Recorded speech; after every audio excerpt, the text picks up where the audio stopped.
sea un proyecto de izquierda o de derecha, no estaremos cayendo en un fenómeno ya tradicional que es el fetichismo constitucional, el fetichismo normativo.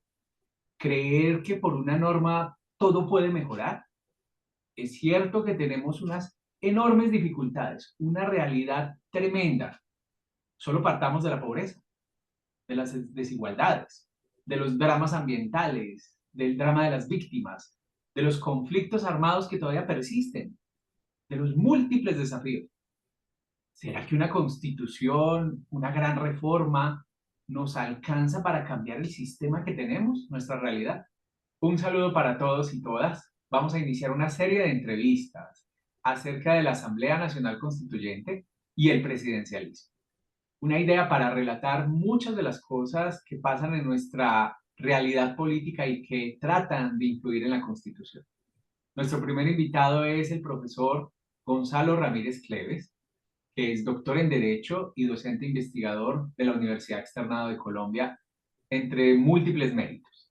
Está conmigo el estudiante de filosofía y abogado Gabriel García Martínez y les habla Milton César Jiménez. Iniciemos este diálogo con una primera pregunta, profesor Gonzalo. ¿Cuáles fueron los principales tópicos, más allá de esa propuesta general que ha hecho el presidente Petro, pero cuáles fueron los principales tópicos de esa Asamblea Nacional Constituyente y qué ha pasado durante estos meses con esa propuesta? ¿Qué nos puede decir al respecto? Buenos días a todas y todos. Muchas gracias por la invitación, Milton, Gabriel. Pues yo quisiera decir primero que esta propuesta del presidente Petro no es nueva sobre la idea de hacer una asamblea constituyente. Viene gestándose quizás pues desde su primera campaña a la presidencia y luego pues donde se hizo como una especie de decálogo de qué era lo que no iba a hacer. Y luego, pues también no es una propuesta que venga solamente de Petro, ¿no? En algunos momentos también en los diálogos con La Habana, con la guerrilla de las FARC en La Habana se propuso una Asamblea Nacional Constituyente más consolidada que la propuesta de Petro, con el número de integrantes, con la idea de los, digamos, temática, e incluso con la reelección, la no reelección de Álvaro Uribe se propuso una constituyente y cuando se declaró inconstitucional la reforma de equilibrio de poderes se propuso una constituyente. Es decir, no es novedoso y tampoco para el presidente Petro lo es, pero en marzo, en Cali, donde surgió el estallido social, pues él dijo que si no se le aprobaban las reformas, pues convocaba a a una asamblea constituyente. Desde ahí se empezaron a dar noticias así que fueron muy puntuales, la idea de que se trabajara en unos temas, empezó a través de Twitter y formular, o un ABC de la constituyente, formular algunos temas, que principalmente el cumplimiento de algunos de los elementos del acuerdo de paz, en lo que tiene que ver con tierras, la salud, ¿no? También lo que tiene que ver con, pues, la posibilidad de atender las víctimas, la idea de establecer eh, una serie de elementos también relacionados con la justicia, con la educación, prácticamente su programa de gobierno, más los elementos que tienen que ver con el acuerdo de paz. A partir de ahí, pues cambió ya en otra ocasión su propuesta, porque no sé, recuerden que salió como Vargas Lleras, y dijo, pues hagamos una constituyente. No sé si por este motivo o porque le recomendaron, él habló más bien de que iba a implementar un proceso constituyente, no una asamblea, porque la asamblea constituyente, al menos desde la Carta del 91, que es la que estableció en el artículo 376, pues requiere un procedimiento que tiene que pasar por el Congreso, una propuesta de ley y luego pues que tiene que conocer la Corte Constitucional y luego ser refrendada por el 30 y al menos con una participación del 33% del censo electoral, que son más o menos 12 millones de ciudadanos, y luego que la mayoría de ellos voten por el sí. Bueno, entonces es un proceso, digamos, la convocatoria a través de la Constitución es muy compleja y en última requiere el trámite a través del Congreso y la Corte Constitucional. Entonces él empezó a hablar más de unos cabildos constituyentes que se parece más bien a lo que se empezó a discutir, a hacer en Chile en el momento constituyente y a abrir una discusión, ¿no? Él convocó esta idea, ¿no? Dijo que en las universidades, que los barrios empezaron a hacer discusiones en torno a estos temas, que ha ampliado la lista, ¿no?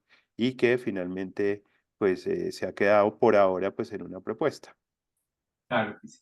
Gabriel, ¿qué otra pregunta le podemos formular al profesor González? Dentro de estos cambios que ha tenido el discurso del presidente Petro, él ha mencionado, como usted bien lo dijo, que se podría hacer por Asamblea Nacional Constituyente o por referéndum. Una de las cosas que llama mucho la atención es que ambos procesos terminarían, digamos, mostrando sus efectos en el 2026 o más. Eso ha llevado a preocuparnos sobre otras manifestaciones, por ejemplo, de un ministro que dijo que podría salir vía decreto. Digamos, ¿qué nos podría contar usted acerca de una alternativa excepcional? Pues digamos que ahí hay veces se mezclan las noticias falsas con lo que es la realidad. Parece que fue Vargas Lleras el que dijo que un ministro, que se estaba ya preparando un proyecto para Mm. hacer un decreto. El ministro de Justicia, Néstor Osuna, ha desmentido una y otra vez que no se está haciendo nada por una vía que no sea la vía, digamos, constitucional.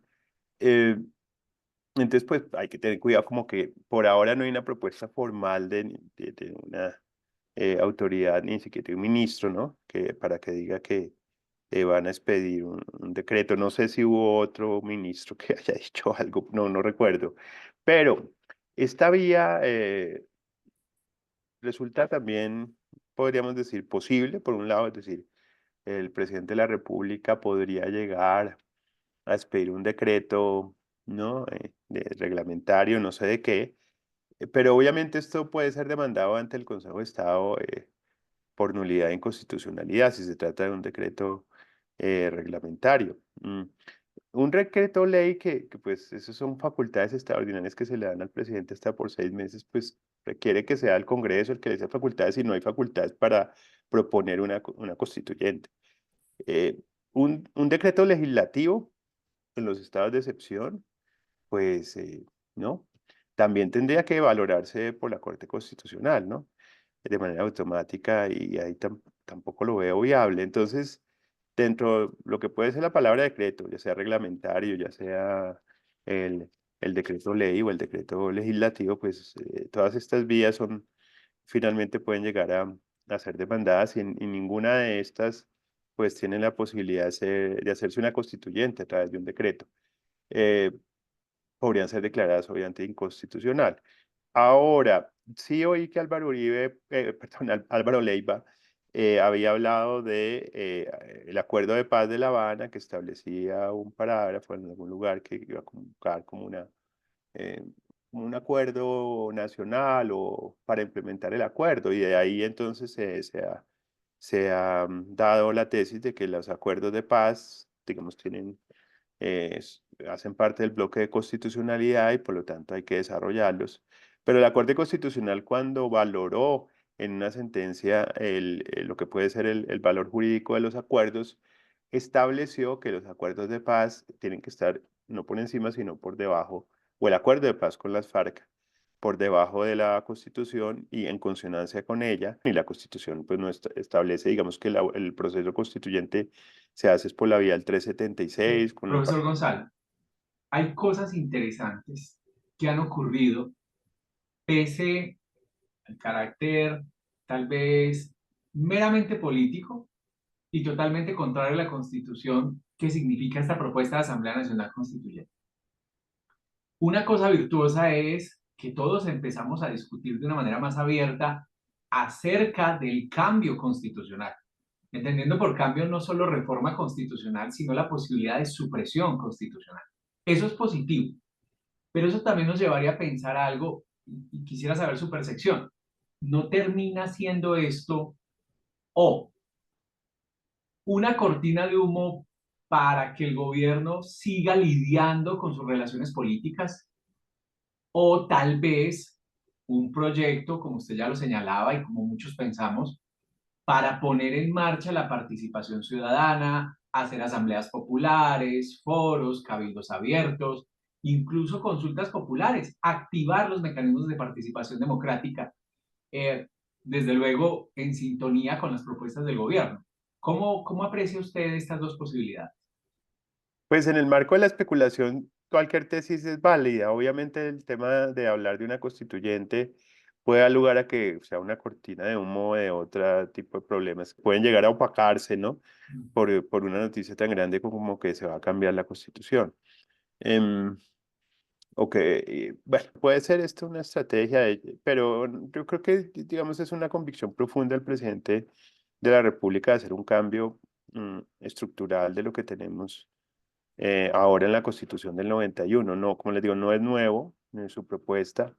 Podría uno compararla incluso con los gobiernos de izquierda en la región, y pues Evo Morales hizo su constituyente, Correa hizo su constituyente, Chávez hizo su constituyente, AMLO pues no ha hecho no hizo su constituyente, pero sí ha propuesto varias reformas en la Constitución que han supuesto pues alguna alarma de parte de la idea de la división de poderes, pero tampoco desde ese punto de vista me parece que es como, podríamos decir, la receta que tienen algunos de los presidentes que llegan al poder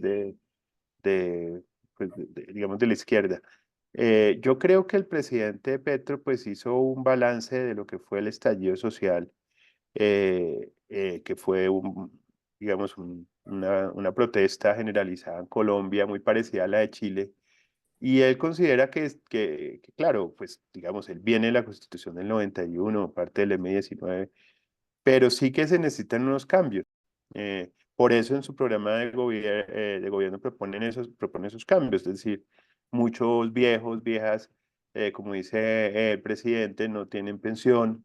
Hay una desigualdad enorme en el país que no ha podido, digamos, mitigarse en ningún gobierno. Somos uno de los países más desiguales del hemisferio. Son temas que se tienen que discutir y se tienen que mirar, es decir, porque si hay una preocupación de parte podríamos decir, de las personas, de la población, en qué va a pasar con relación a todas estas temáticas. Que creo que Gabriel Negreto hace un buen estudio sobre esto en su obra sobre el poder constituyente. Este argentino dice, mire, realmente cuando se hacen las nuevas constituciones, las estructuras que tienen que ver con el Congreso, con el poder, no cambian. Entonces, en el caso colombiano, a pesar de que hubo unas transformaciones, realmente pues esto no ha terminado, no.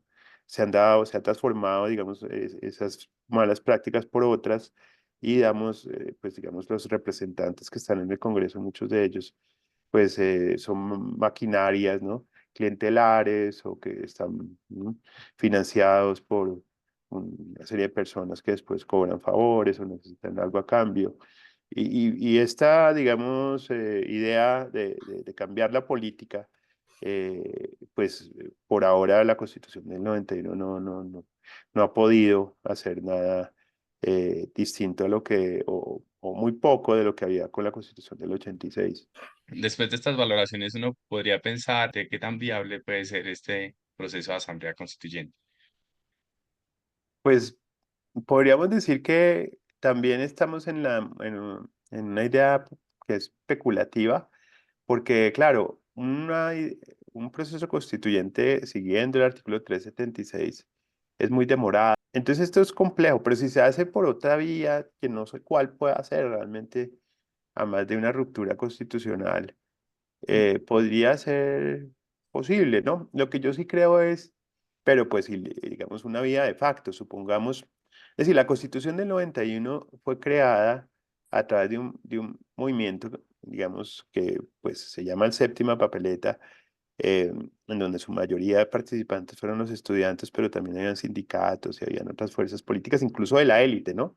Los periódicos más importantes apoyaron esto, los partidos políticos tradicionales apoyaron el cambio de constitución, y se introdujo en una urna, digamos, una papeleta de carácter informal pidiendo una constituyente. Ahorita no vienen unas elecciones como para que haga una segunda propuesta de incluir una papeleta informal en la urna, ¿no? Pues, no, porque eso fue lo que pasó, es decir, que incluyamos en una urna que queremos una constituyente, y a partir de ahí se formalizó el proceso, porque entonces Gaviria hizo una campaña a favor de la constituyente, ganó en un estado de excepción, propuso un decreto de sitio, estado de sitio, pues convocando a una asamblea constituyente para la reforma, ¿no? Y la Corte Suprema de Justicia, en una decisión también muy dividida, aprobó ese decreto, que ya tenía un precedente en donde esto no era posible, pero dando lugar a que era un contexto diferente, por un voto, bueno, con muy pocos votos, el magistrado Morón, bueno. Y lo que dijo es que el poder constituyente es absoluto y las limitaciones que se dieron en aquel decreto fueron declaradas inconstitucionales, pero sí la propuesta de hacer una constituyente fue declarada constitucional. Entonces fue un proceso entre informal y formal, ¿no? Desde el punto de vista de lo fáctico, hubo unos movimientos, unas protestas, ¿no? Ustedes lo han visto en los videos, los más jóvenes, la constituyente, las marchas, y luego la papeleta, ¿no? Esto no está arreglado. Y luego se formalizó. Entonces, eh, em, no veo viable por ahora, digamos, no creo que haya un ambiente como el del 91 para que esto sea posible, pero puede suceder, es decir, tenemos una serie de personas que votaron o ciudadanos que votaron por Petro, creen en sus propuestas, hay muchos jóvenes que también quieren un cambio, viejos que quieren un cambio, indígenas que quieren un cambio, mujeres que quieren un cambio, víctimas que quieren un cambio, campesinos que quieren un cambio.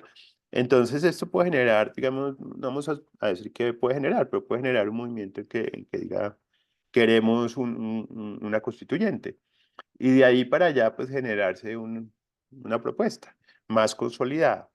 Yo creería que la Constitución del 91, si me preguntan, pues no voy a decir que está por desarrollar y que allí está todo, porque es como un lugar común, que muchos de los constitucionalistas de mi generación y de otras dicen, no, pues que todo está allí, la Constitución del 91, solamente le falta desarrollarse, porque ya han pasado más de 30 años y no va a cumplir 33 y pues...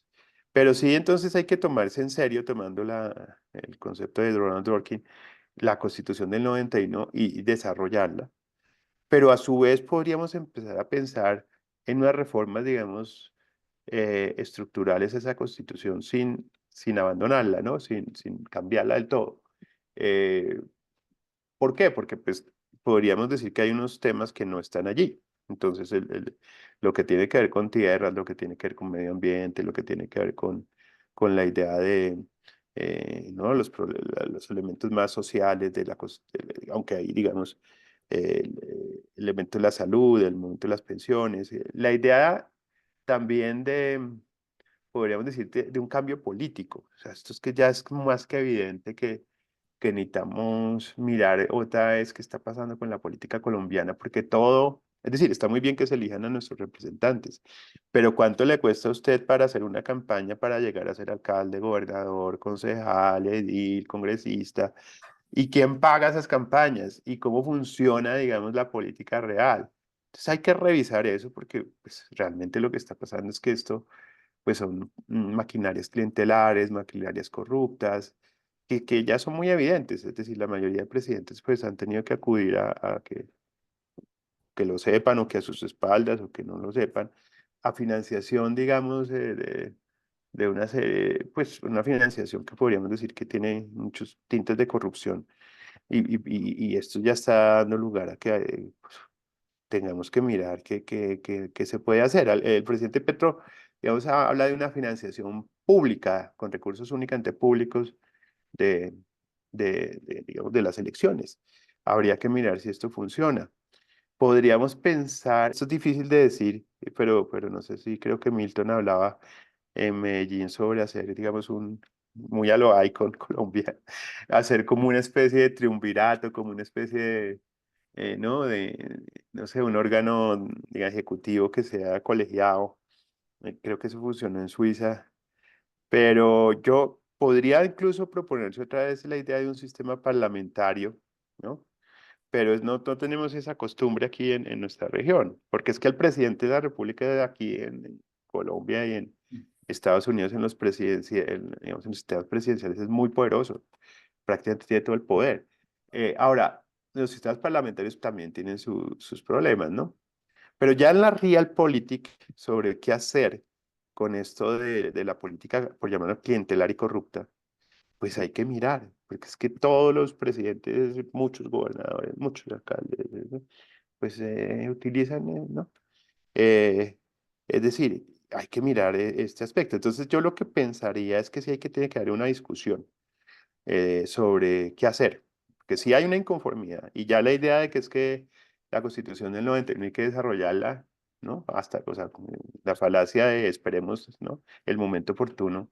¿Cuál es ese momento oportuno? ¿Cuándo va a ser ese si ya llevamos 33 años y no se ha desarrollado los territorios indígenas, el Estatuto del Trabajo y otros temas que quedaron allí que han sido reversados a través de la reforma constitucional como la autonomía territorial en materia fiscal que a través de reformas, digamos, se hicieron regresiones? Entonces, hay que sentarse como una idea de mirar, o sea, esto no se puede con pañitos de agua tibia eh, solucionar. Podemos seguir así, pero entonces seguirán los mismos problemas. Claro. Y una conclusión final puede ser, sea un proyecto de izquierda o de derecha, no estaremos cayendo en un fenómeno ya tradicional que es el fetichismo constitucional, el fetichismo normativo, creer que por una norma todo puede mejorar. Es cierto que tenemos unas enormes dificultades, una realidad tremenda. Solo partamos de la pobreza, de las desigualdades, de los dramas ambientales, del drama de las víctimas, de los conflictos armados que todavía persisten, de los múltiples desafíos. ¿Será que una constitución, una gran reforma, nos alcanza para cambiar el sistema que tenemos, nuestra realidad? Muy buena reflexión final. Yo digo sí y no. Es cierto que las constituciones no cambian realidades, pero a Pero pueden corto. ayudar. No, claro, o sea, ayudan, es decir, muchísimo. Por ejemplo, con la Corte Constitucional, la tutela, la idea de la transferencia de dineros del Estado a salud, educación, los derechos económicos, sociales y culturales, la misma idea de la elección popular de alcaldes cambia realidades en el corto plazo. O sea, una nueva constitución puede cambiar realidades en el corto plazo y en el mediano y en el largo. Que ya cambie problemas estructurales como la pobreza, como lo dices tú, o el narcotráfico, ya es más difícil, ¿no?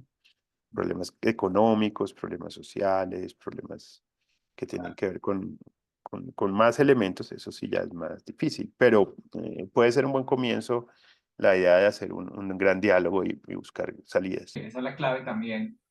¿Cómo generamos un mejor diálogo? Un diálogo territorial, como hemos reclamado acá, y cómo generamos síntesis importantes. Y ahí es donde muchos críticos del presidente Petro le reclaman, de verdad lo que hay que hacer es un acuerdo político para sacar al menos algunas prioridades adelante y para que su mandato no termine siendo meras expectativas. En este caso, meras expectativas constitucionales. Muchas gracias a todos por ver este contenido y al profesor Gonzalo nuevamente por apoyarnos y a Gabriel por estar en este diálogo. Un abrazo para todos.